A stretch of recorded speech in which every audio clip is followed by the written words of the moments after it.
قصة عجائبة شن دبته ربي سبحانه وتعالى قصة كيسا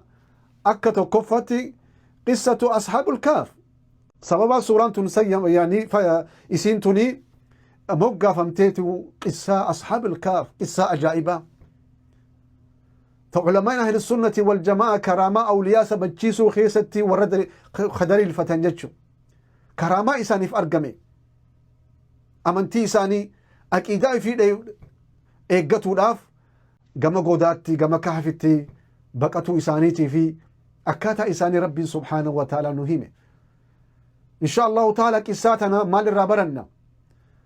قاف آيات خنا تفسير إسي ولله اللي ولنهبنو ولله لفتيمنا إن شاء الله تعالى كسمتي قصة صاحب الجنة ورى إيرو وان إسام مدت وكذلك قصة موسى عليه السلام مع عبد قبرش ربي سبحانه وتعالى عبد الصالح